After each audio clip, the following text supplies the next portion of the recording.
بسم اللہ الرحمن الرحیم۔ السلام علیکم ورحمۃ اللہ وبرکاتہ۔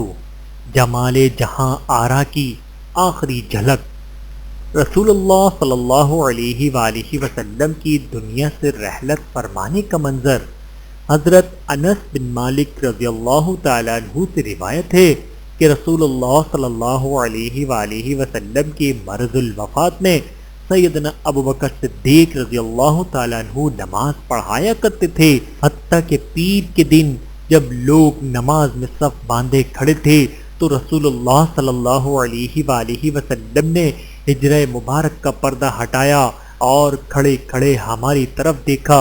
اس وقت آپ صلی اللہ علیہ وآلہ وسلم کا چہرہ مبارک حسن و جمال اور صفائی میں گویا مصحف کا ورق تھا۔ آپ صلی اللہ علیہ وآلہ وسلم مسکرا کر ہنسنے لگے۔ ہم دوران نماز آپ صلی اللہ علیہ وآلہ وسلم کے باہر تشریف لانے کی خوشی میں حیرت زدہ ہو گئے، یعنی نماز کی طرف توجہ نہ رہی۔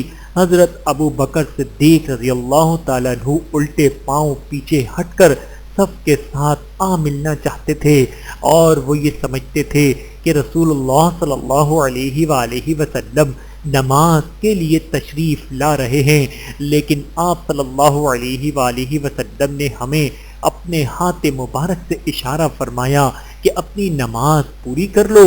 پھر آپ صلی اللہ علیہ وآلہ وسلم حجرے میں تشریف لے گئے اور پردہ گرا دیا۔ اسی دن آپ صلی اللہ علیہ وآلہ وسلم دنیا سے رحلت فرما گئے۔ بحوالہ صحیح مسلم حدیث نمبر 971۔ اللہ تعالی ہم سب کو احادیث مبارکہ پہ عمل کرنے کی توفیق عطا فرمائے، آمین ثم آمین۔